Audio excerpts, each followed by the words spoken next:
out of it was in 1839, which is the 180th anniversary. Far West happened on Friday night, the 26th, when the apostles returned. Then they exited out this way. So we're on date, on site of essentially that time period that they were leaving and taking the very last of the poor with them to This is Tinney's Grove. On March 31st, 1834, Nathan and Mary Jane Tinney bought a farm in the northeastern Ray County. They continued to live in this area for 5 years and never gathered with the Saints in Caldwell County. Why didn't they join the Saints? Governor Boggs issued an extermination order on the October 29th and November 8th. After a short standoff at Far West, the Saints were forced to accept an illegal, infamous treaty that required them to leave by spring. Why do they start leaving immediately and in the dead of winter? With the Prophet Joseph Smith in Liberty Jail, the mobs wreaking havoc all around them and standing and frightened people struggling to survive, Brigham Young is faced with a monumental task of getting them all out of the state safely. With few resources, they dwindle quickly. How can we pull it off? And when is it sought after by the mobs and most hide themselves to stay alive? The answer in the questions is, well, complicated. Let's start with the outside forces. We know well that the Missourians disliked the Mormons with their new religion. Hordes of people moving in opposition to slavery. This dislike turned to bloodshed, with notable skirmishes like the Haun's Mill Massacre, the Battle of Crooked River, and the Battle of Far West, the latter ending with the surrender of the Prophet and other leaders, while the rest of the Saints are forced at gunpoint to sign the treaty that required them to leave the state by the spring. It also required the confiscation of property to pay for a war they didn't start, which also made leaving far more difficult. With the increased activity of mobs in 1838 and into 1839, many of the Saints in northwest Missouri tried to congregate in Far West. A town that was supposed to hold less than 200 was holding 4,000 or more people by mid-December. Lucy Smith had a house in Far West and an acre lot. Journals tell of that acre being completely covered with wagon boxes, tents, and people camping in the freezing cold. Her house was full too, as were all the other houses and lots. All the while, their property and goods were being pillaged in the surrounding counties and towns where they used to live. In early December, the mobs let the Mormons go into Daviess County to round up some of their animals and grain. They found some of their animals, but nearly 30,000 bushels of grain was stolen or damaged beyond use. The mobs didn't give them much time either. On November 18th, the Saints were promised they would have their winter months to gather their property and food stores. By middle of December, they were given a couple of weeks to finish and go back to Far West or out of the state. So why did the Saints start leaving immediately, even though it was winter and they had until spring? Mobs continued to harass them, and most were struck camping outside anyway, or stuck camping outside anyway. So why not go somewhere that would be a little less hostile? The Prophet Joseph Smith and other leaders were being used as collateral. Some historians suggest the Saints understood that Joseph, Hiram, and others wouldn't be able to leave the prison until the Saints were gone, or at least mostly gone. They started leaving so the Prophet and others could be freed. Another reason they started leaving right away was because they had thousands of people to move with limited resources. If they wanted to be out by spring, they would need to start right away.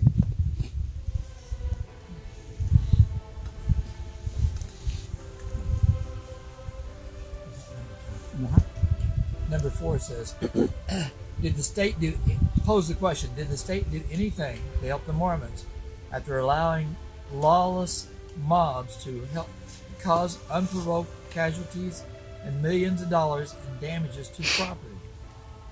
And then it responds, not really. The state did very little. The state tabled discussing the legality of the extermination order, treaty, and treatment of the Mormons until the summer of 1839, which was conveniently after the Mormons had to be out of the state. They did appropriate $2,000 to help the Saints. I guess that's the state of Missouri, while giving the mobs $200,000 for their troubles. What did the money given to the Saints achieve? In January, the mobs drove the pigs owned by the Mormons in Daviess County to Caldwell County, where they killed and hardly bled the beasts before selling them to their owners for an exorbitant price. This and then hiking prices for scraps in the merchant stores assured that the Missourians, not the Mormons, received that appropriation in the end. That's 4.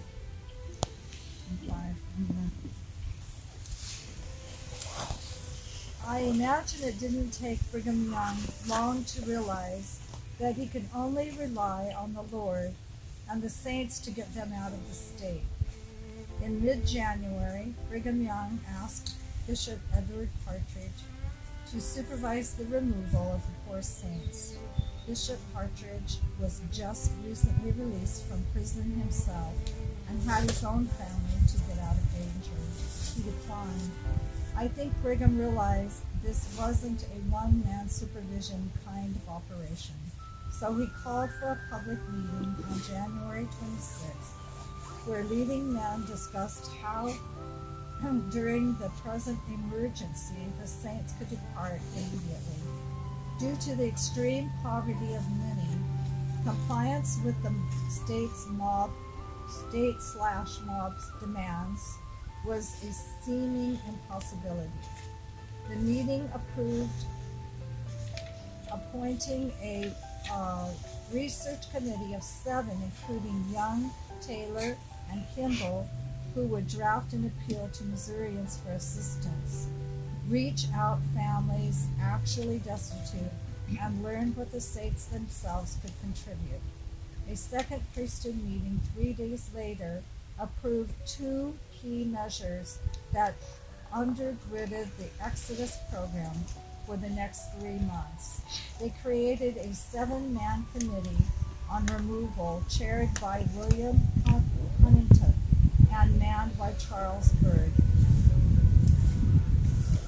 Allinson Ripley, Theodore Turley, Daniel Shearer, Shadrach Roundy, and Jonathan H. Hale, who superintend the business of our removal and to provide for those who do not have the means of moving.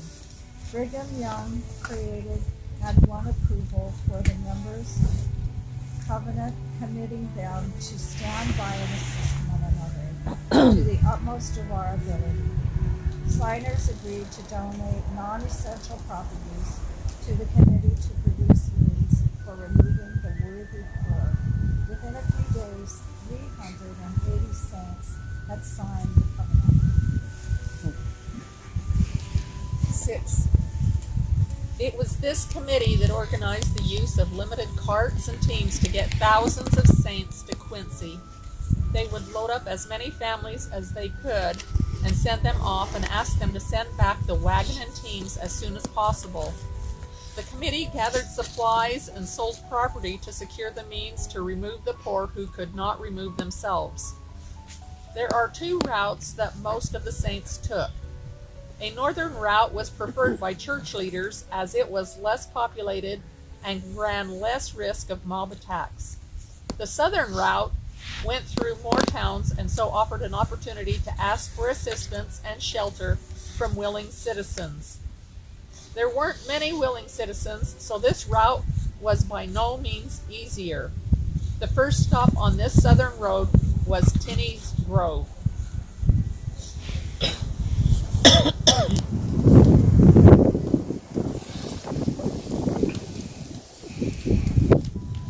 As we have already discussed, the mobs were eager to take the Mormons' property and get rid of them. They wouldn't just wait for their homes for spring.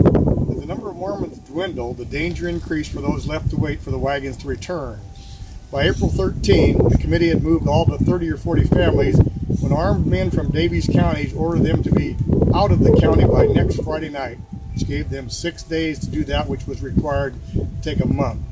So the committee urgently hired teams and sent families to Tinney Grove, 20 miles southeast, with as little as their effects as they could get along with. A sudden rain shower caught 15 families without any shelter. The creeks raised so high that they became impassable and the road intolerable. In the attempt to obey the commandments of the mob, there was one yoke of oxen drowned. Then we had to give up and run the risk of their threat, but the Lord blocked up their way of them coming to us as well as ours. Providentially, several teams arrived from Illinois to help move the last families as the raiders vandalized the committee's meeting place and drove out the last 2 committeemen, Daniel Shear and Eliza Smith. Tinney's Grove, at least the place where the saints were congregating, was on a high bluff with dense foliage. It was a good place to watch for trouble, and evidently out of the way, even enough that the mobs didn't harass them much there. It was a haven for many people during those bleak months. On February 5th, Sidney Rigdon, upon being released from prison, goes to Tinney's Grove, where he meets up with his wife and children for a few days later. Then they leave for Quincy. As I mentioned earlier, it was a stopping point for saints taking the southern route. And now, in mid-April, they housed 36 poor families, waiting for means to make the trip east. It was also at this time that the apostles went back to Far West to fulfill a prophecy. Some of them had arrived at Tinney's Grove on April 24th or 25th. They headed to Far West, where they had a quiet meeting at the temple site to begin their mission to England. After that, they went back to Tinney's Grove and gathered in the last 4 families and took them to Illinois. The Tinneys didn't join the Saints until the following year. Information on the couple was hard to come by. While they provided a vital service, there's little mention of them in all the resources I tried to look through. So what I'm about to say is my own conclusion. I think the Tinneys didn't gather with the Saints because the Lord needed them right where they were. They had arrived before the main body of Saints started building Far West up. They could have joined everyone when hostilities began to increase, like many other Saints did. But I think the Lord had a mission for them and wanted them to stay where they were, and He watched over them and protected them. I wonder if after 1839 they too started to receive some persecution, or maybe they decided they wanted to rejoin the Saints. But for whatever reason, they stayed where they were, and it was precisely where God wanted them to be. I think history is interesting, but it is truly beneficial when we learn from it, not just memorize it. When others are struggling, are we willing to stand by and assist one another? We depend on the Lord to help us through and recognize that some of the storms that are hindering us are also hindering our enemies. Blessings in disguise. When we look at our relatively unremarkable experiences, are we fulfilling the designs of an all-powerful God to serve a much greater good in our small and simple way? The heralds of heaven are not the same as the wows of the world. The meek shall inherit the earth, and the humble shall see God. I encourage you to take a look at your life and humbly look for God using you to help others. If you don't see it, try to serve those around you and watch for the little miracles that show you He is guiding you. This place that we're at today is a very significant Mormon historical site. It needs to have markers, it needs to have a visitor center, it needs to have all of the things that we see in these other places right here. Seriously. But the reason not is because not too much is known about it. So I've made a dozen notes here that, if you'll bear with me, I'll add a little bit to this here. One of the reasons we don't know a lot about Nathan Tinney is because he was, excuse the word, a bastard child.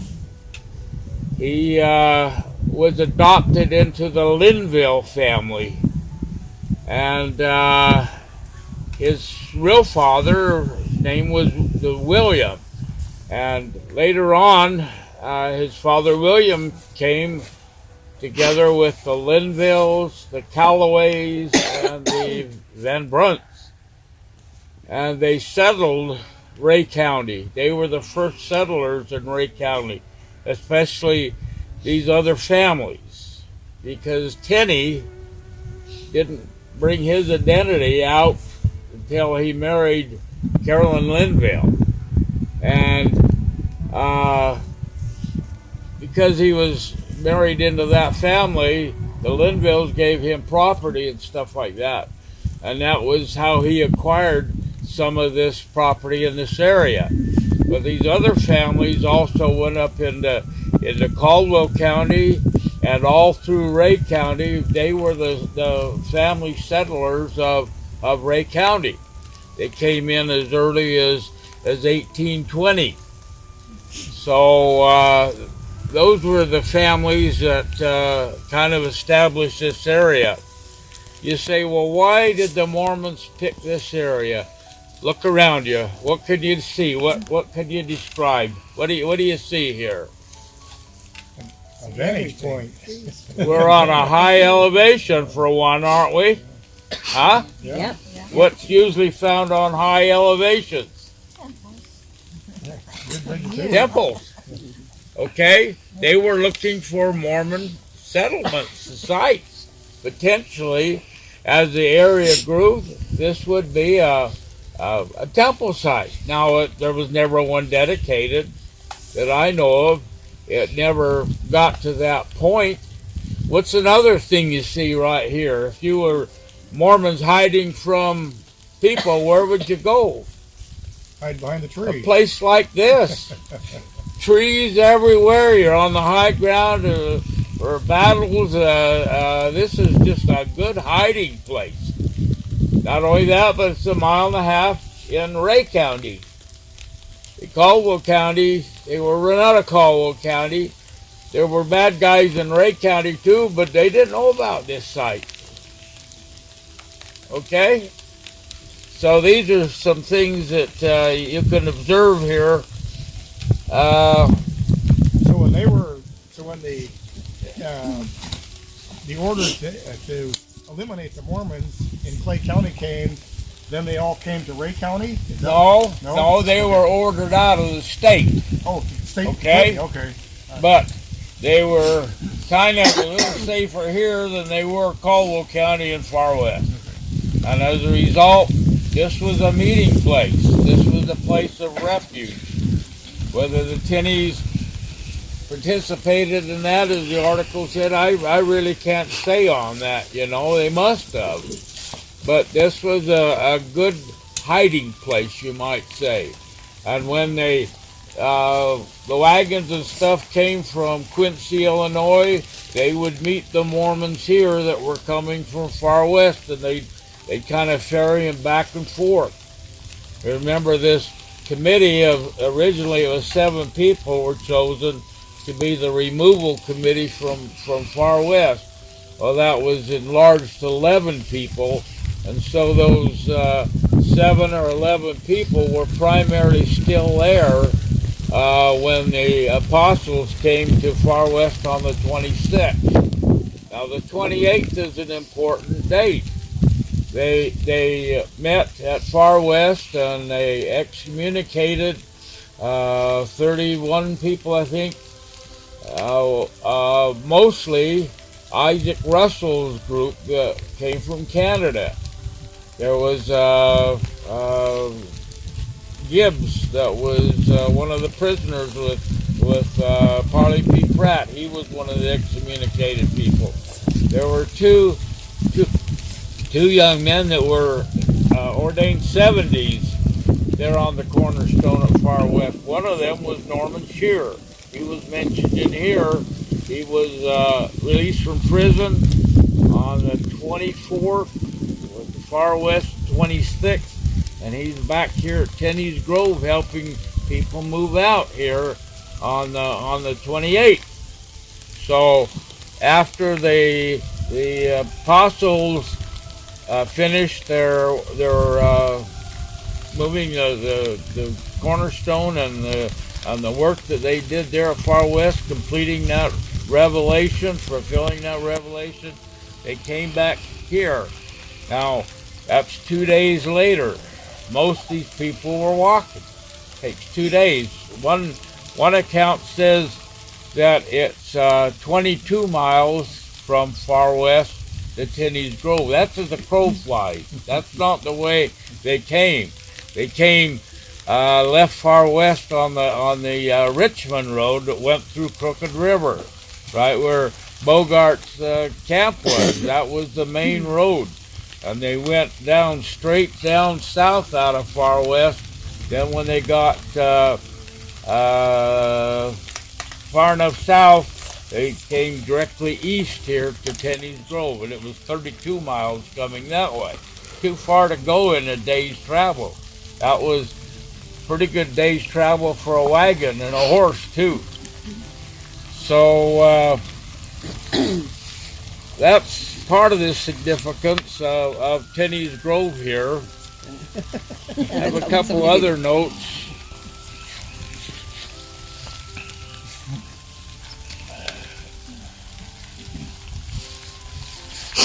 They talked about the northern route and the southern route. Well, thank you, brother. I was wondering if it was raining no more. I may be late, but I'm not. Well, that's good. This is starting to fade here in the rain. Keep going, brother. The two routes, the southern route and the northern route, were mentioned. They said the southern route had more towns to go through. The northern route went through Hans Mill, then it went to Chillicothe, then it pretty well followed 36 until they cut up to a place called Palmyra. It's not Palmyra, New York, it's Palmyra, Missouri.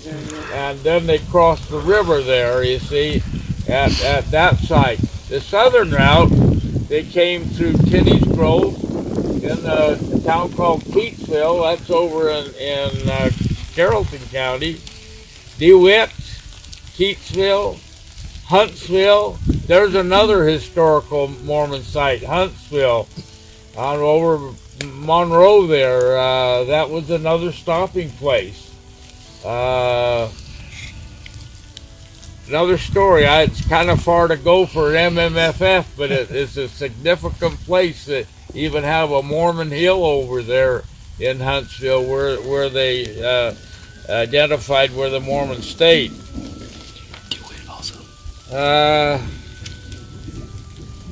We talked about the significance of the 28th, the date we're at here. The committee, they said there was 180 Mormons still at Far West. They all had to be transported here.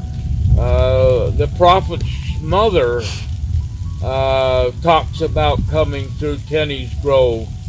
And they talk about 6 miles to the east, another grove over there by a creek that they camped. And Lucy Mack Smith stayed in a log cabin over there that was abandoned, and she in her journal talks about how they had to clean this cabin up. It was been used for a cattle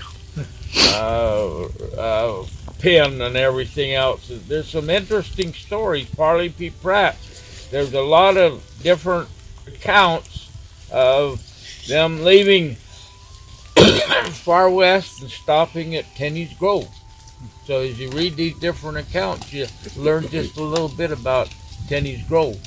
Some of the accounts talk about it being 6 miles further east.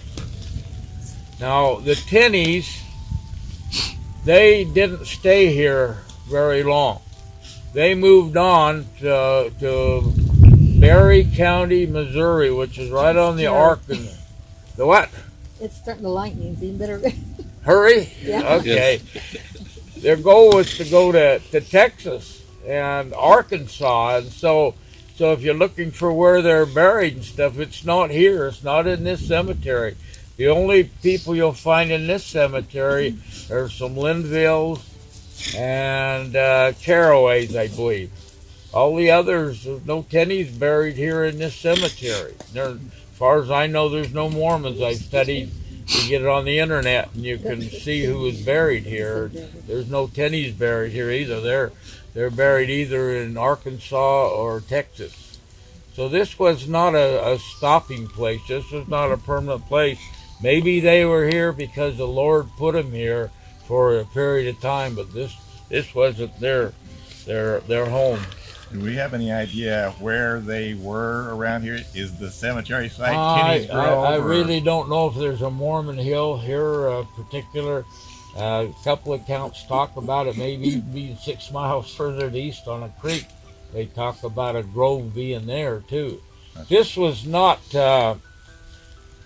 This is part of the Great Grove Township of Ray County. There's quite a bit of history of Great Grove. This originally wasn't called Tinney's Grove either. It was had another name. So Tinney's Grove was kind of Mormon era. It had another name, and I can't remember what it is. You start getting old, you lose a lot of it. In fact, I don't like to do this anymore because I've lost so much.